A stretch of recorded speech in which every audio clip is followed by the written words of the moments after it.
Right, I'm going to make a start. We have a very chock-a-block session ahead of us, so can't spend too much time chatting as much as I would love to. I'm Tamsin Jefferson-Harvey and I run Seed Accounting Solutions. For anyone who doesn't know me or doesn't know my business and you've just happened to come across this webinar and registered for it, we are a small business ourselves and we specialise in helping small and micro businesses, with their accounts, with their tax, running a business in general, and help them achieve their goals. So that's us. We've been going for about 6.5 years. My passion really is on the sort of business advisory, what we call business advisory stuff, which is, sort of goal setting, business planning, cash flow management, basically the stuff that involves communicating with people rather than the tax, which is, I will admit, quite boring. So that's me. If you need to contact me, there will be follow-up emails going out tomorrow, so 12 hours after today's session, 24 hours after today's session, you will be getting emails and you can reply to them and they will come straight to me. So if you've got any questions that aren't answered in this session, please just let me know. So thank you very much for attending and giving up your lunch break, potentially, I don't know. So throughout this session, I'm going to give you loads of information. So it might be helpful to just make sure you've got a notebook and a pen or scrap of paper or however you take notes nowadays. And just a reminder that you can ask any questions in the Q&A panel, the button thingy. So before we start, I want to reflect on the situation we find ourselves in. Some of us will be facing the potential loss of our business, our livelihoods, and even our homes. We haven't seen in our business, in my business, amongst all of my small business clients, we haven't yet really started to see the impact of COVID. We're starting to notice it now. And I think that in the next 12 months will be the real test of a lot of small businesses as the financial support goes, as we all adjust to sort of going back to normality and, all of those kinds of things, and sort of realizing that there is nothing else other than ourselves to drive our business forward. So success in 2021 is likely to look very different to what you would have thought success was last year, at the beginning of last year. Equally, it's important to embrace failure as well. We like to call them flearnings or failure learnings, but basically by allowing ourselves to fail, we will learn and we will develop and become more resilient as a result of that. So do bear that in mind and don't look at failure necessarily as a bad thing.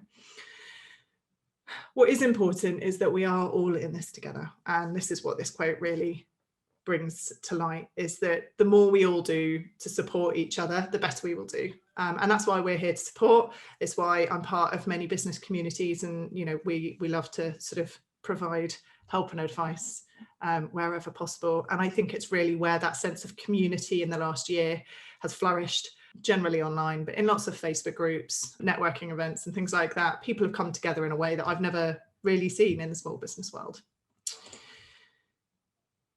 So the agenda, this is the 10 things that we're going to be going through. So just as a very quick disclaimer, information in this webinar is general in nature and it is no substitute for tailored advice specific to your particular circumstances. So please don't come and tell me that something's happened as a result of anything I've said. It is general in nature. If you do have any specific questions, please feel free to get in touch and we can see how we can help. So today we're going to look at some of the challenges you might be faced with and the mindsets that you'll need to overcome them. We're going to help you focus on what you can control, in particular, key areas of your business that will help you mitigate risk and get the best outcomes for your business. So yeah, product service mix, marketing communication, HR, finance, and also how you can get your plan up and running to see you through the next year. And then next steps and Q&A. So these are the 3 core values that at Seed Accounting Solutions we really believe in and really provide the foundations for everything that we deliver. So education, support, empower. We do this in many different ways with our clients, but really these webinars come under actually kind of covers all 3 values really, but obviously the main focus is on education. So that's what we do. We also have a quarterly update email that goes out to our clients and we show how we have delivered on those core values in the previous quarter. So First of all, let's just acknowledge that the last year has been extremely challenging.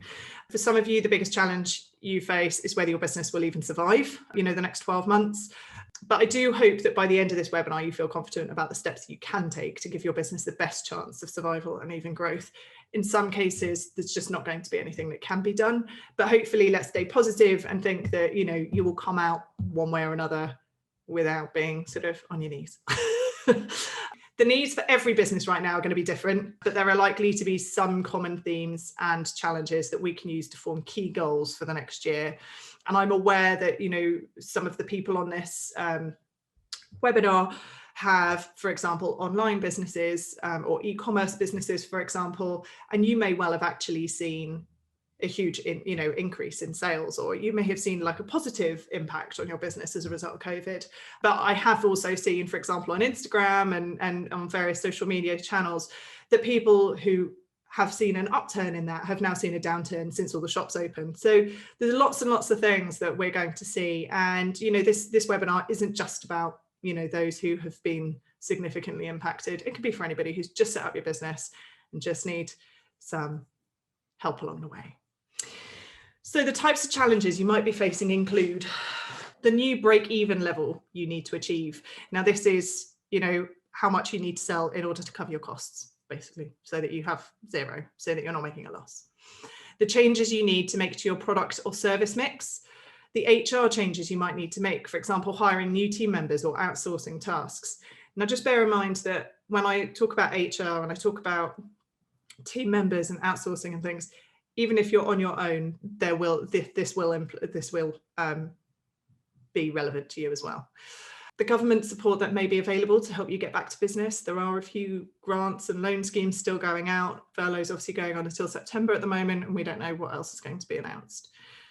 How you can get better deals with suppliers when they're also suffering. How to prepare for another lockdown. Those are all the different types of challenges that may be, upcoming, I suppose. Overcoming these challenges might not be easy. If it was easy, you'd probably have done it by now, right?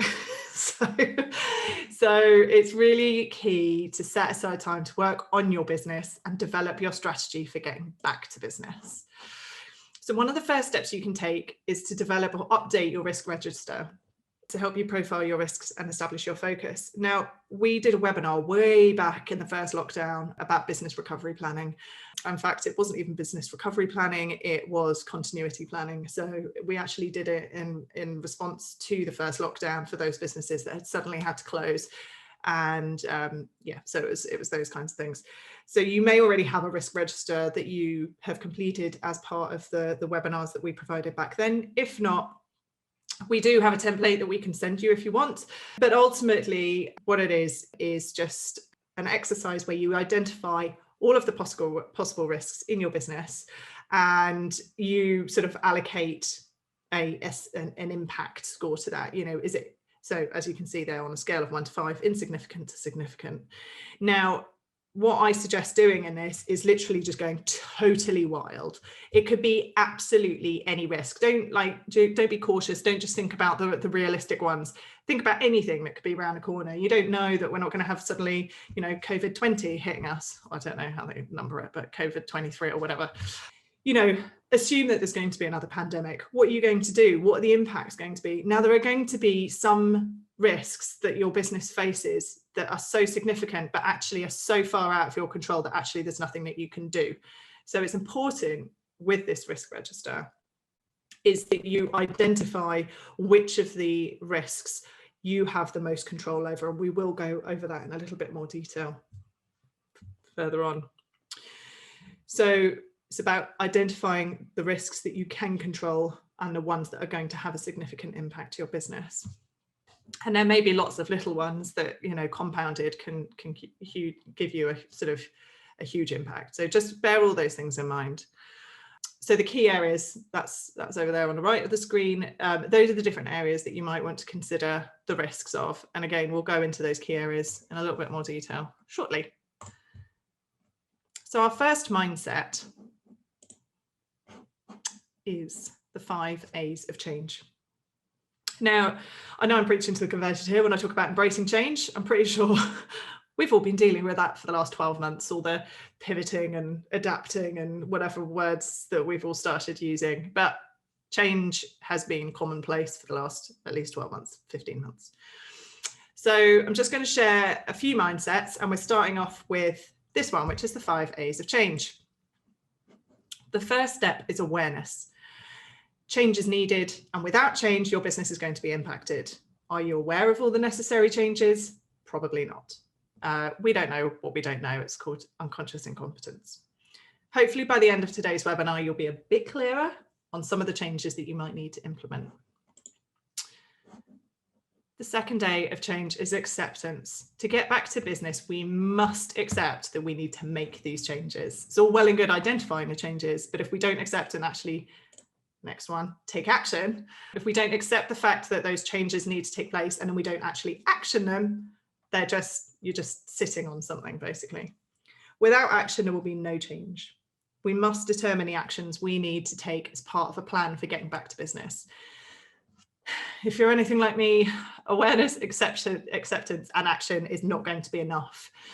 We may have the best of intentions, but things get in the way if we don't make the time to take those actions. So really setting aside time to work on your business is super important. And penultimately, number 4, accountability. We need someone independent to check in with us to keep our plan up to date and make sure we act.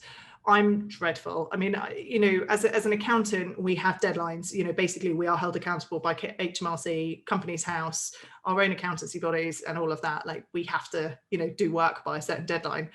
If you don't have the threat of legal action or, being struck off from a professional body, who is holding you accountable to what you're doing? Find somebody. It can just be a friend that you just do a check-in. You say at the beginning of the week, right, these are my 3 actions, and then check in with each other on a Friday and go, right, have you done them? It can be as simple as that. You can also find there's plenty of sort of accountability coaching groups, mastermind groups. At some point I will be launching mine. I've been talking about that for about a year. Just find something. And there's plenty of different ways of doing accountability, whether it's formal or informal, but you do need to have somebody who is actually going to hold you to account. You don't just want your spouse nagging you, or your partner, or whatever. So just bear that in mind. And the 5th A of change is most likely the most important: acknowledgement.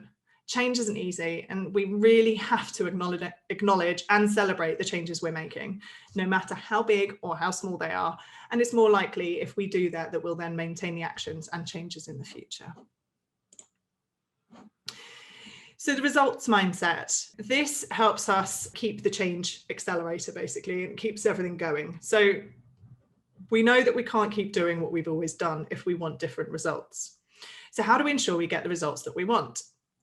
First, we have to decide what we're going to do. We need to distill our thoughts, ideas, and plans into 4 or 5 key goals for the year. Any more than that, and we run the risk of overwhelm. I've actually reduced mine to 3 this year. I just decided 5 was too much to focus on, and 3 was the perfect amount for me. For each of these goals, we need to then break them down into actions we need to take to ensure we achieve them. These goals and actions form the basis of our new plan. Now, bear in mind that goals and actions are very different. Goals are the destination, actions are the things that will help you reach that destination. So think of the action plan as like a map of, to get somewhere. Then remembering the 4th A of change, unless we have some accountability, it's likely that the other things will get in the way. It's likely that other things will get in the way and the plan won't become a reality. So having someone independent hold you to account will make sure the plan is actioned. These 3 components are essential to achieving your desired results. In other words, the power of your plan is in its implementation, as Michael Sheargold says. So focus on what you can control. This is super important, and it is incredibly powerful when you actually take this strongly into consideration. Okay, it is something that has been difficult, and it is really difficult. Stephen Covey talks about the circle of influence in his book, The 7 Habits of Highly Effective People. I think that's the title. And actually, I did a blog post on it as well. So you can head over to our website and read about that. I think it was about how to manage in times of uncertainty. But really focusing on what you can control will give you the greatest impact on your results. There's no point wasting time thinking about the things that you can't control and you've got absolutely no control over. We also need to consider things that we should stop doing so that we can free up time to do new things, because what we can say yes to is defined by what we say no to. And really, really take that into consideration. Okay. To help get back to business, there are 5 areas which are likely to have the biggest impact. Firstly, working on the business, because it's essential that you take time out of working in the business to work on it. Next, review your product or service mix to respond to your customers' changing needs. We also have to consider marketing and communication. Do you have a plan for communicating that you're back in business? Can you attract a different sector of the market? Then what human resources are needed? I don't really like the term human resources, but so far there's not really any other alternative. Where are your gaps? Do you need to recruit new team members if you already have a team? Are you over-resourced in any areas? Do you need to make any changes? Have some roles in your business become defunct? Can you outsource them, delegate them, whatever? And then finally, we'll look at finance, profitability, and cash flow. This is about your personal budget as well as your business budget. So we will go into all of those areas in more detail now. Working on the business. I say this all the time. Working on your business is when you take time out of your day-to-day role and you focus on planning. It can focus on anything strategic in your business. It is so easy to get bogged down in daily tasks and forget to concentrate on what you want your future to look like. Without a plan, you don't have a clear understanding of what you want to achieve. Once you've set that plan, you then need to review it and update it regularly. So setting aside time to review that, see where you're at, see how you've how close you are to your goals, or how far away do you need to adjust them, those kinds of things. Your best efforts at setting the plan today aren't worth anything if you never look at it again. And that's what happens with most plans. You do it all and then it gets stuck at the bottom of a pile and it gathers dust for the next couple of years until you move office, or you decide you're going to have a tidy up and you discover all these amazing plans that you had that never came to fruition. So make sure you set aside time to document your plan. So as a leader, there are key habits that you need to develop to ensure you have the best chance of success. Dedicating time to work on the business regularly. I've just mentioned that in the previous slide. But if you don't do this already, make sure you schedule it into your week. If you don't do anything at the moment, start small. Do something like two preferably 90-minute sessions once a week. It could be that you do one 90-minute session on a Monday when you're fresh from a weekend, you're full of beans and you've got all kinds of energy. So that might be when you do your planning and your strategic stuff. Then do another 90 minutes on a Friday, reflect on how the week's gone, what hasn't been done, what needs to be done next week, all those kinds of things. It might also be, you might be on a low ebb on a Friday, you might be tired, whatever. I mean, this is assuming that you work a Monday to Friday, who knows. But then on a Friday, you might want to schedule some social media, focus on your marketing side of things. You might want to focus on the things that require less energy from you. So just start with those 2 sessions, 2 lots of 90 minutes a week. It's not all that much. If you really add up all of your working hours, 3 hours in total across a whole week to work on your business is very little, but it will have a huge impact on your business. 2, keep your plan up to date. 3, take time outside of the business for your own well-being. It is so important to do this. And it is something that I think people have struggled with in the last year, with kids being at home, with homeschooling, with running your business, all of that. Make sure that you take time for yourself. I still never forget when in the early days of my business, and I was paying for my youngest to go to nursery, and I decided to go for a run one morning after I dropped him off at nursery. And I felt so awful that I was paying for him to go to nursery and I wasn't working in the business or on the business. I wasn't even doing anything relating to business.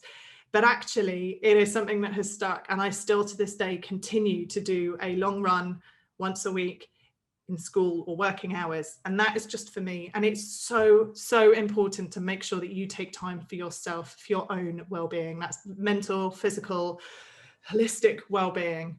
Really, really important. And I think, a lot of people are facing burnout at the moment. And I see so much about it on, social media and things. So really do, if you have to, schedule that time out of your business to do that for yourself. Stay positive and above the line. In other words, focus on what we can control. 5, measure the right things and take time to look at our numbers. Okay, we always recommend as best practice that our clients have 3 essentials: an annual business plan, an annual forecast, and ongoing reporting with accountability. Okay, so those are the 3 things that we recommend that every small business has. Now, you might decide to go down a formal route, and for example, some of our clients will choose to have a business planning session with us. They might get us to do a forecast or provide them with forecasting software. And then we also do management accounts, and we do a quarterly check-in. So for some of our clients, that's what we do. For some, that's going to be way out of their budget, way out of what they want to do. And so just do whatever you can. There's plenty of templates out there. I mean, it's not easy, I'll admit, especially with a forecast. But, all of those things will really help provide you with clarity on how the business is going to move forwards. So that's on the leadership front. Then we've got the 10 departments of every business and the link between working on the business in a strategic role as a director or owner and the operational departments. Now, again, even if it's just you on your own, these 10 hats or 10 departments will still be relevant to you. Okay. There is always, in any business, there is always going to be someone who benefits from the profits of the business. So in a large corporation, that's going to be the shareholders. If it's just you, it's going to be you. Then you've got the directors, who are the sort of strategic decision makers, leadership, who, control, how things are done, product service development, operations delivery, sales, marketing, finance, HR, skipped along, HR, and then admin and technology. So all of those are they're what we call the 10 hats. But ultimately, every business has those 10 departments. We're going to focus on the 4, which are most likely to be relevant to all of you, but there may also be other departments which are equally important. First of all, we have the biggest area of opportunity. So in the current climate, the best thing that you can do is to review your product or your service mix. Now, I'm sure you've already thought about the changes that you can make to your products or services, things like diversifying your offering, moving online if you haven't already, focusing on different customers, introducing sort of new income streams and so on. There's going to be lots of those. You should have information on hand to evaluate how each of those products or services have performed, which are selling well and which aren't. You might not have anything formal, but I'm sure you can find some sort of report or create some sort of report that will tell you that. Have any of your products or services become obsolete?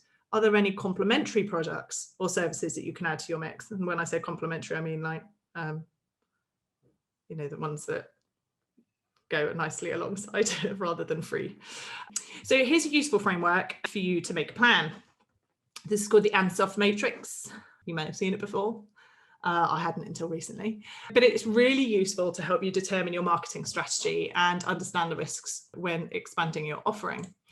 So this framework shows 4 strategies for growth based on new and existing markets and products. So the first strategy is market penetration. This means selling more of your existing products in your existing markets.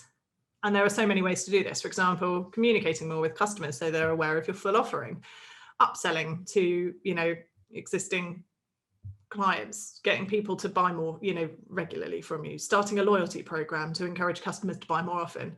This is the lowest risk and most cost effective. You don't really have to do any paid for marketing or anything like that. Next, it's a matter of choosing to either develop a new product to sell to your existing market or sell your existing product to new markets. So if you choose product development, think about either enhancing your current products or services to add more value or developing entirely new products or services. If you choose market development, you could expand geographically by opening in new locations or targeting new segments.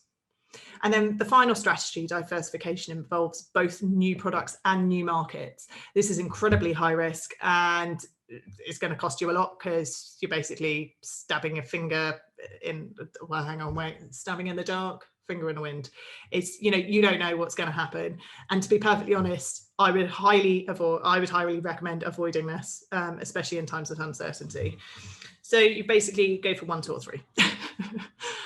What's important is to avoid trying to take on too much at once. Start with 1 to 2 strategies, preferably just one. Just take one and see how it goes and give it time to come to fruition. Okay. As part of your review of your product or service mix, you're likely to review your pricing. You may be tempted to discount your prices, hoping this will result in more sales and an increase in gross margin. Or you might consider increasing your prices as a way to grow your revenue. Before changing your price, you must understand the impact that this is going to have. So if your gross margin is 30%, so that's the figure along the top, and you discount your price by 10%, you need to increase your sales by 50% to keep the same profit level. That is insane. Don't do that. On the other hand, if you choose to increase your price by 10% at the same gross margin of 30%, your sales can reduce by 25% before your gross margin will reduce to a level that's lower than it was prior to the price increase. Have a look at that matrix. There is, it's important, obviously, that you know what your gross margin is. So that is what costs are involved in selling your product. So I know we have a cake maker on here. If you're selling a cake and you're selling it for £200 and it costs you £50, that's your, in ingredients and potentially energy, if you can be able to track that. But yeah, your core costs of sales are going to be the ingredients and any decorations or anything like that. Those are what will create your gross margin. In the same, it's much easier to do it with a product business, but in a service business, it might be anything that you use in order to deliver your sale. That's not a very good example, but service businesses, the gross margin is normally higher because there are fewer expenses required in the sale of your service. So just bear that in mind. I'm just going to click. I don't know if this is going to work. Yes, it does. So just bear that in mind. Look at what extra work you have to do or what extra sales you have to make if you decrease your prices by 10%. It's just not worth it. You're much better off increasing. If you've got a 30% profit gross margin, just increasing them by 10%. If you sell something for 20 quid, that's now going to be £22. Nobody's going to care. Nobody's going to bat an eyelid at £2. But actually, it will enable you to reduce what you sell. You can either sell less or you just make more profit. I can send you these tables afterwards if you want, with a little calculator. You can also Google various different templates. So quickly moving on to marketing and communication. There has never been a more important time to get clear on your marketing and communication strategy. One thing's for sure, your loyal customers will be eager to support you as you get back to business, and there lies an opportunity for you to broaden your customer base. By clearly communicating your intentions across multiple channels, your advocates can tag, share their support. It's so easy to do it. Everybody's online now. Just get it out there. Progress over perfection. Version 1 is better than version none. Yeah, just get it out there. Just do something. Do a video. Do you know what I do? And this is what I'm sure any video person would just balk in horror. If I ever record a video, I never watch it back. I will know if I fluff my words up a little bit, but actually I can't bear, I actually hate watching a repeat of me on video. So I just post it and I've got absolutely no idea whether it looks awful, whether it sounds awful, whether as long as I've got my key message across, I don't really care what I look like. I don't really care how I sound. I just send it. And actually, I appreciate that that's not possible for everybody. But actually, for me, it's the only way that I can make sure that I get stuff out there. If I overthink it, it will never happen. So from a health perspective, reassure your customers and your team that you've taken necessary safety measures to keep them safe. If you have a retail, if you have a sort of a hygiene element to your business, or there's, your in-person interactions. Explain how you manage physical, social distancing, safe payment processes, cleaning, and all of those kinds of things. Next, it's important to clarify any changes in opening hours or operations and then promote any new products or services in the mix. So make sure that that's all communicated. If anything's changed, or indeed if it stayed the same, you might want to say, look, our opening hours are still the same, or, our lead times are still the same, or, whatever, or just communicating those key messages in the right place will really help reassure your customers. Don't assume that they will go looking for this information in the same place either. Make sure that you have promoted it on your website, across your social channels, oh my goodness, sorry, social channels, and your Google listing, email signatures, text message, Facebook Live, so on. Just get it all out there and reassure people that you are operating, that you're, back in business and all of that. It's just about relaying the key information, really. Managing expectations is huge as well. If you have sort of been inundated with work, if you've lost key members of your team, or, anything like that has changed, you might need to communicate about, email response time or call response time or the lead time to deliver a product or whatever. Just manage the expectations, and then you will always keep your clients happy. Using regular touch points to reiterate the safety message, sort of practicing what you preach and demonstrating safety measures will help to keep customer anxiety levels low. For example, in some medical centres, doctors have been taught to wash their hands in front of the patient, or it doesn't count. Or another example is to verbalise as you sanitise, telling the customer, I'll just quickly sanitise my hands before scooping your ice cream. Just be really obvious about it if that's relevant to your business. Got a little message here. Craft a unified message to keep your audience updated and anticipate any questions you may get. Script responses for your team, if you have one, so that they can also convey the clear and consistent messaging. You don't want you saying one thing and your team member saying something else. Okay. Once you're clear on your messaging, it's time to document your plan for getting your message across. Get back to basics. Consider who your most profitable customers are and how you'll target them.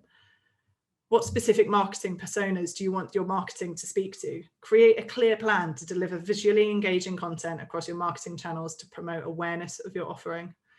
Consider ways to get your communications to stand out above the noise. There's an awful lot going on social media at the moment.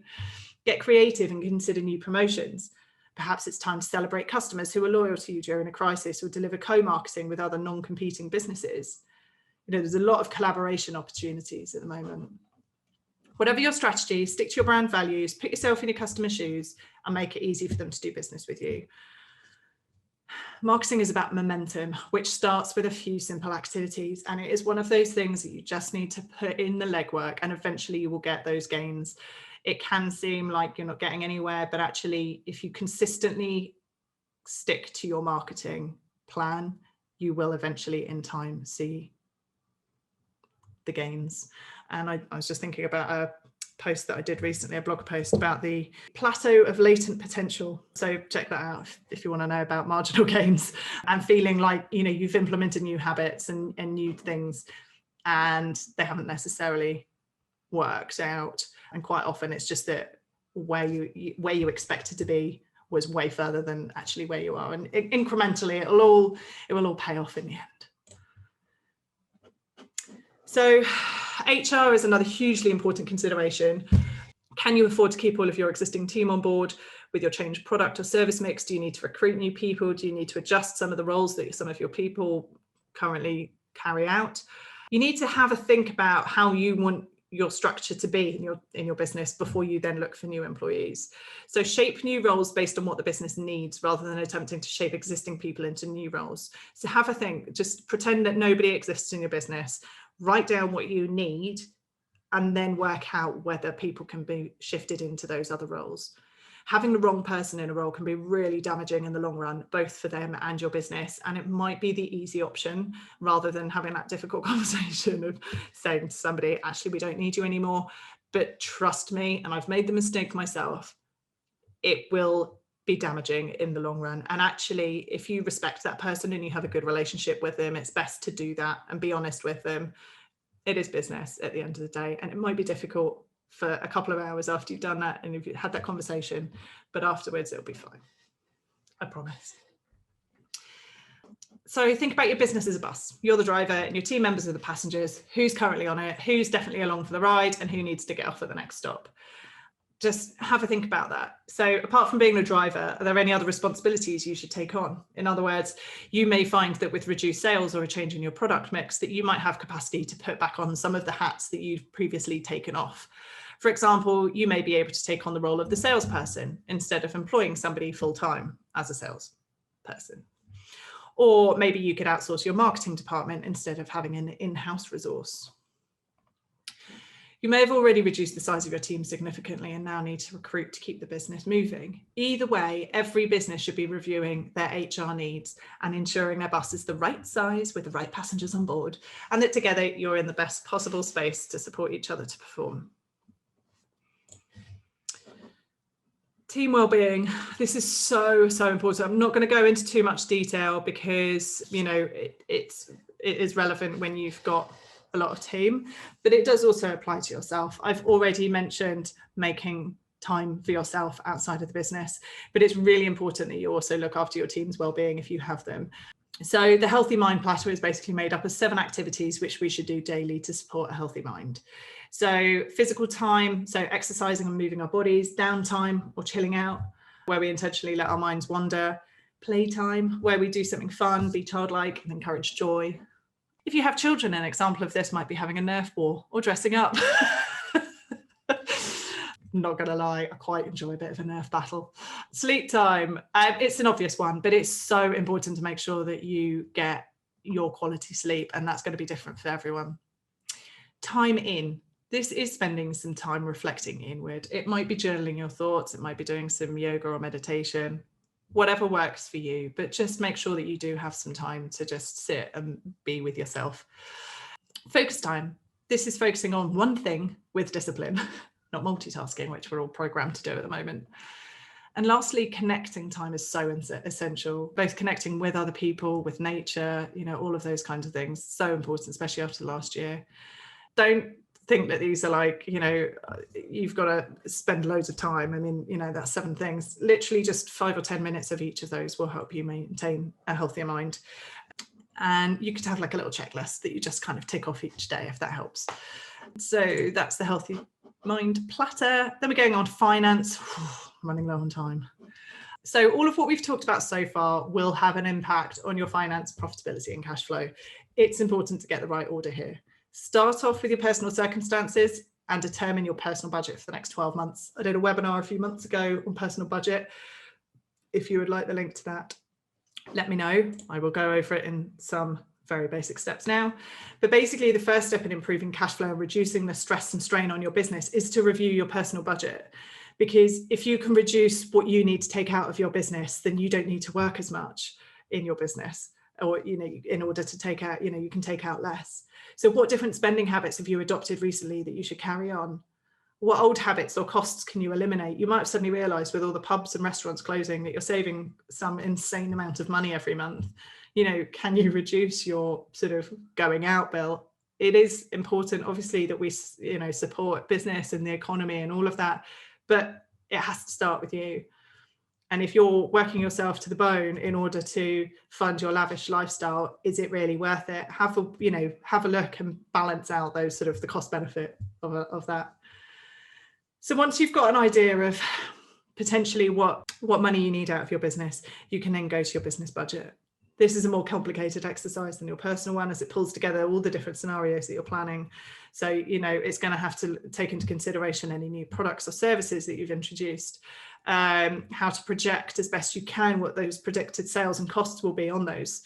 Different marketing and communications decisions will also have an impact on business cash flow, as will your HR decisions. So there's a lot in there, and it's going to be a huge job. It does become an iterative process that needs constant review and updating, but it will be really helpful for you to help make sure that you stay on track with your finances and your business. If you struggled with cash flow in your business, it will come down to one or more of these 7 key causes of poor cash flow. And again, I've done a blog on this. I've got everything everywhere and on our website or on YouTube. But these are the 7 key causes, and pretty much your poor cash flow will result from one or more of these 7 reasons. Okay. Who do you give credit to? What payment options do you give your customers, and what do you do if they don't pay? If you can reduce the number of days your debtors take to pay you by 10 days on average, how much cash would that put into your bank? You want the money in your bank, not theirs. Your accounts payable, what controls can you have to, you know, sort of control your expenditure a little bit? Can you get a better deal with your suppliers? Can you negotiate payment terms? If you've got stock or inventory, What's your process? Do you need to hold so much stock? Stuff that's just sitting on a shelf doing absolutely nothing is just money, just sitting, gathering dust effectively. What lines should you no longer supply to customers? What controls do you have on ordering? Debt and capital structure can cripple your cash flow. If you've got really high interest rates, it might be worth looking at whether you can refinance any of your debt, especially with some of the sort of CBILS and bounce back loans are no longer available, but there is the recovery loan, and those interest rates on those are much lower than normal standard sort of market loans. So have a look and see what you could potentially do to see if you can reduce some of the debt or refinance things. Overheads are the costs which don't change based on your sales levels. So things like utilities, like phone, internet, rent, advertising, you should be reviewing these costs at least annually. We recommend actually doing it on a quarterly basis, especially at the moment. You know, is that subscription really worth it? What benefit is it bringing to your business? Do you really need to spend it? So on. Your gross profit margin is what's left from sales after deducting variable costs. So what can you do to increase your margin? Can you reduce rework and wastage? Can you improve productivity rates? Can you increase your prices? Remember the table that we looked at earlier, which shows the effects of increasing prices. That all is based on your gross profit margins. And finally, your sales level might be too low, especially due to the impact of COVID and lockdown. So we will now look at the 7 ways to increase those sales or grow your business. And again, I've done webinars and seminars on this. It's my favorite topic to tell businesses, because it's 7 simple ways to grow your business. Now, obviously you can just pick 1 or 2 things, but compounded, they will have a huge impact on your business. So, you know, first one, what can you do to delight your customers and make them want to return to you? Do you know what your customers want? What's your current communication strategy? Next, how do you generate more leads or attract more prospective customers? Reflecting on what we've discussed today, what can you do to get your brand and business in front of more target customers? Third, convert those leads into customers. What can you do to increase your sales conversion rate or your proposal acceptance rate? 4, increase transaction value or get your customers to spend more with you each time. What additional opportunities to sell to your customers are there? The 5th way is to increase transaction frequency or get your customers to buy from you more often. How can you encourage your customers to buy more often? The 6th way is to reduce your cost of sales or variable costs. Can you get better supply terms, increase your efficiency or reduce your wastage rate? And finally, reduce your overhead or fixed costs, which we just looked at as a cause of poor cash flow. So all of those, pick just 1 or 2 and make sure that they're the ones that are going to have the biggest impact on your results. This is what your plan might look like. Okay, this is the template that we actually use in our business recovery plan, but ultimately you just need to have most of this information and you can do it yourself. So the plan starts with a summary of key challenges, which will help formulate the rest of the plan. Next, we record the new opportunities that exist, as well as the threats and vulnerabilities that need to be managed. Then we have our most critical KPIs to achieve and the 5 most important habits to maintain to ensure our business recovers. So that's the 2 along the bottom there. I actually personally think that KPIs, it's best to just, I mean, we normally say 3 to 5. If you've got loads on and you're up to your eyeballs with stuff, just pick 3. Then we've got a summary of our personal spending, role and hours of work for the current year and what we want this to look like in 3 years, as well as a summary of new finance we need, including government support that we can access and so on. Then we have our goals broken down into each department of our business. So you'll have your 10 different hats. They might not all apply. You might not need to do anything for each of them. Just identify each of those departments and say nothing is required. So for each department, we've identified what we must do differently, set an annual goal, which we've broken down into 90-day goals, and then identified the actions required to achieve those goals. Remember what I said, you set your goal for the destination, and then you set your actions to help you get there.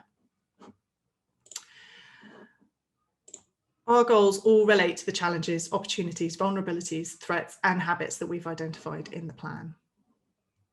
Okay. What's really important here is to avoid doing nothing. You're going to be busy as it is. So let's just make sure you focus your time on the areas that will give you the greatest results. We can send you, so I'm just going to move on to the next stage, which is how we can help you. So I mentioned some templates. We've got a risk register, personal budget, and a back to business action list. That action list will help you formulate a plan. So we've got a risk register, personal budget, and a back to business action list. I can send you all of those for free if you wish. At the end of this webinar, there's going to be a little feedback survey, and in that you can just tick the box if you want any of those things. You can email me as well. If you're watching this on record, the link to the feedback survey should also be in there, hopefully, if I've done it right. We can also offer a business planning session. What we have done recently is change how we do this. So the price starts, so we've got a service which is just £100 plus that, so £120. And what that is we'll give you a template to complete, and then we have an hour-long meeting to review the plan and then help set your action plan. So there's a bit of accountability in there as well. We're launching our business planning workshop, which is a 4-week workshop. I've currently got it priced at £450 plus VAT, and it's for 4 weeks, and you'll come out with a full plan. And there's a session every week on a Monday in June. There is a possibility that I'm going to change it slightly, and it will decrease in price a little bit, and it will just involve you doing a little bit more work and me doing less work. So I'm just trying to get some feedback from the people that have currently booked in as to whether that's something that I'll do. So at the moment, it will be between £250 and £450. I haven't quite decided yet, which is really rubbish. And then the top level is a one-to-one business planning session, which is £1,250. It's a 4-hour session. We normally split it over 2 sessions, and it will just be me and you online in Zoom, and you will have your 1-page business plan. And your business plan is so useful. I do the same process in my own business, and I have somebody holding me accountable to it. They check in with me every 3 months, and I'm looking over there because it's actually pinned up on my wall, and it really provides the foundation for everything that I do on a daily basis. Everything that we do is based on that business plan, and I look at it daily. So that's how important a business plan is to me, and I believe is important to you. I don't really care what level of service, whether you want to do it on your own, just have something that you can use as a framework to achieve your goals. And finally, we offer a complimentary meeting. If you're an existing client, you haven't already had your annual review or catch up, just ping me a message and we can book that in. If you are not yet a client of ours, you can book in a free discovery call and we can go through some of the goals in your business. So that's that. Need a swig of water. Questions? Do we have any questions? Please don't leave me hanging. So, where do I get my little chat box? No, wrong one. There we go. No questions. Okay, well, that's good. I appreciate that I went through that at a great pace. You will be sent the recording. Oh, Wendy, where do I start? Where do you start? So personally, I would suggest with the, if you've got absolutely nothing at the moment and I've just basically blown your mind and you're now feeling more overwhelmed than when you started, what I would recommend, start with a business action. Well, all 3 really. I would kind of do them bit by bit. So I would start with doing the business action review list, whatever I've called it. Start with that. But as part of that, you're going to need to use the personal budget template. You're also going to need to look at, the risk register and pull all of those different elements into it. So it might be quite a large job. What I would do, first of all, is just sit down, spend an hour outside of your business and actually just reflect on the business. It is so easy to get bogged down in the sort of day-to-day grind of running your business and not really come up for air. Just take an hour out or more, take more if you could afford to do so. Take out a chunk of time. It could be a morning, go and sit in a different place. Don't sit in a place that you're always working at. I always find it really helpful if I'm doing something, if I want to write a blog, generally I have to get myself out of this desk and this area in order to kind of get my creative juices flowing.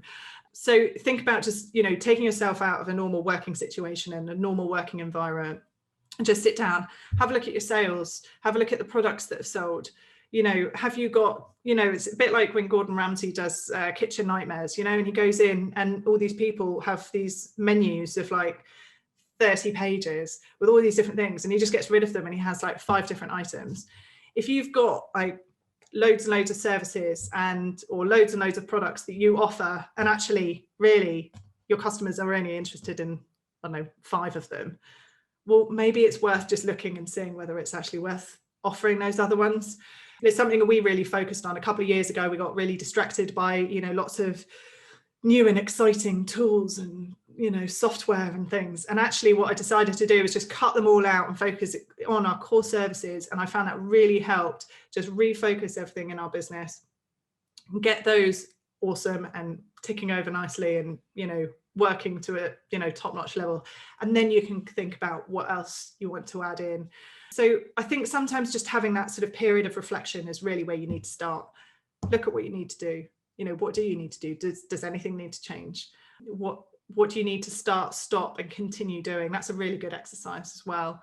You know, I think like just having a basic brainstorming session. So I haven't really given you an idea at all and an answer to that at all.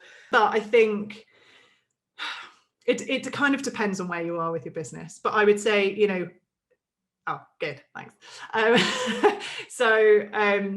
If you haven't done anything, sit down, have a little bit of a brainstorm. Don't expect to achieve this all in 1 week. It's going to be a big task, okay? So just maybe brainstorm what's gone well, what hasn't gone well. You know, the start, stop, continue is a really good, just basic list of what you need to do. You can brainstorm things. Then it might be get to work on your business action, you know, the recovery action list, and do the risk register and a personal budget and things. But each of those things are all going to take time. So I would say the plan is going to take, you know, it's probably going to take you a month. If you're only taking out, say, 90 minutes a week, it's probably going to take you a month to actually complete it, because you know, there's so many different components to it. So that's all. If you do want to have a chat about anything though, please feel free to book in a discovery call, and I'm very happy to chat it all through with you. I hope that has been helpful. I'm aware of time.